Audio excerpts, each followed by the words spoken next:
Good morning. Morning. Good morning. ఏం brother, morning. వెళ్ళనే వెళ్దాం. అవును.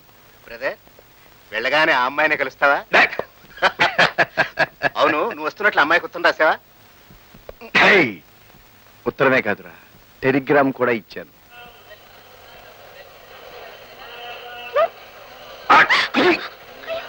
ఓ నువ్వా? సారీ, ఎవరో శత్రువులు అనుకున్నాను. అయినా ఎందుకు ఇలా ముందు స్టేషన్కి వచ్చావు?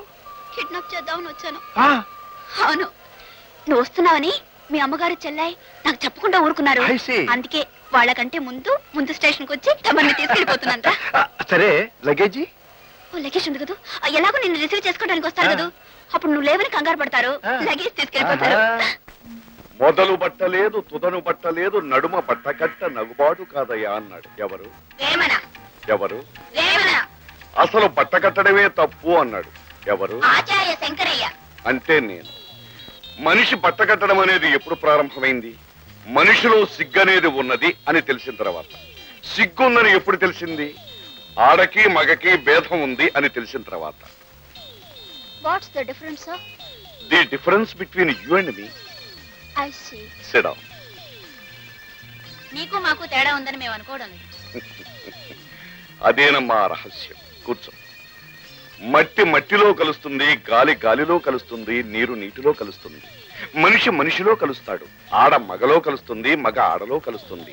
అలా మనిషి మనిషి కలయికలోనే ఈ సృష్టి పుడుతుంది. సృష్టి రహస్యం అంటే ఏమిటి స్వామిజీ? ఇప్పుడు కాదమ్మా, రాత్రి ఒక్కొక్కరికి విడివిడిగా వివరంగా చెబుతాను. నమస్కారం స్వామీజీ. తమ ఆశ్రమంలో చేరాలని నలుగురు అవివాహిత స్త్రీలు ఉత్సాహపడుతుంటే తీసుకొచ్చాను. సంతృప్తిగా ఉన్నారు. అయితే శంకరయ్య వాళ్ళ పాస్పోర్ట్లు వీసాలు ఏర్పాటు చేసేమంటావా? చెయ్యాలిగా మరి. చెయ్యాలి, బయట పనులన్నీ నేనే చేసుకురావాలి. నువ్వు మాత్రం సముద్రం గాలి పీలుస్తూ నీడపట్టును కూర్చుని సుఖానికి సుఖం, డబ్బుకు డబ్బు కొట్టేస్తుంటావు. ఎందుకయ్యా ఏడుపు? దాంట్లో నీకు వాట ఉందిగా. ఉంది అంత ఇంత. ఏ నుంచి అయినా పర్సంటేజ్ పెంచాల్సిందే. సరే, ఇంకో 10% పెంచు. 10%? గిట్టదు. 50-50. 50-50? సరే, అలాగే తీసుకో. వెళ్ళి. వెళ్తాను, రాత్రికి మళ్ళీ వస్తాను. ఎందుకు? మనం ఎగుమతి చేసే సరుకు నేను కూడా పరిశీలన చేయాలి కదా.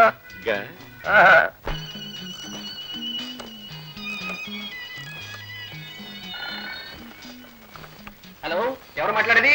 నేను జయంతిని. Hi darling. మా అన్నయ్య ఊరి నుంచి వచ్చాడు. ఏం చేస్తాం? Next time better luck. ఇదిగో, నువ్వేం బాధపడుకో, మళ్ళీ మనం కలుసుకునే వరకు ఓ 2 ఇస్తాను. Thank you. నువ్వు ఊరి నుంచి వస్తావని టెలిగ్రామ్ రాగానే నాకు పిచ్చికిపోయింది తెలుసా? పిచ్చా? ఎందుకు? ఎందుకేమిటి, ఈ ట్రిప్ లో మన పెళ్లి ఖాయం చేస్తానన్నావుగా. పెళ్ళంటే పిచ్చతరం ఎందుకు? సిగ్గుపడాలి గాని. సిక్కా? మన ఇద్దరి మధ్య సిగ్గెందుకు? ఏ సిగ్గులేదా? సిగ్గుపడితే ఇలా తిరుగుతానా? సరే, సిగ్గులేని ఆడదు ఆడదే కాదు. సిగ్గుపడే ఆడది ప్రేమించదు, ప్రేమించే ఆడది సిగ్గుపడదు. మీకెవరు కావాలి? సిగ్గుపడే ఆడది కావాలా, ప్రేమించే ఆడది కావాలా?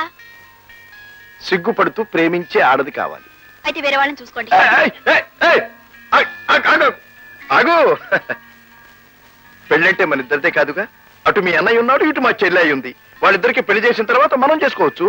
వాళ్ళు మనకన్నా చాలా ఫాస్ట్ గా ఉన్నారు. ఏమిటి, పెళ్లి కాకుండానే?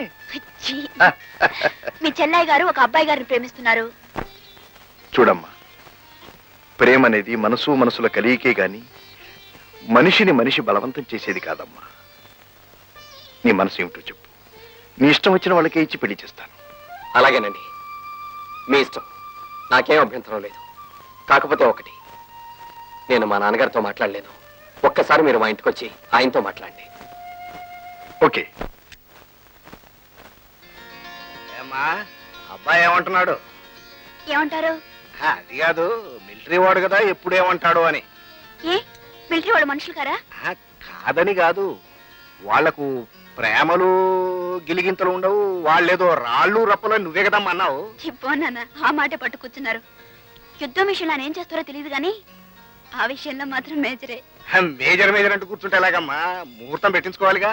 అవును, నా సైడ్ నుంచి రమ్మంటావా, నీ సైడ్ నుంచి వస్తావా? అమ్మా, నా సైడ్ నుంచి వస్తా. సరే, అతనికి ఇంకా 2 నెలల సెలవు ఉంది. వెళ్లేలోగా ముహూర్తం పెట్టించుకోవాలిగా. Good luck. Thank you.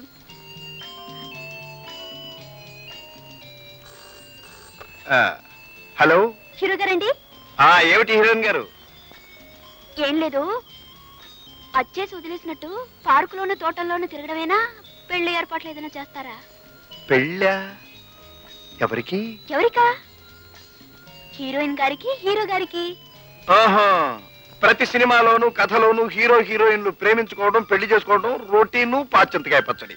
కాబట్టి ఈ హీరో గారు వేరే హీరోయిన్ ని చూసుకుంటారు, మాట్లాడే హీరోయిన్ గారు వేరే హీరోని చేసుకోండి. నేనేం చేస్తానో తెలుసా? ఏం చేస్తారేమిటి? ఏం చేస్తానా? ముక్కు కోసేస్తాను.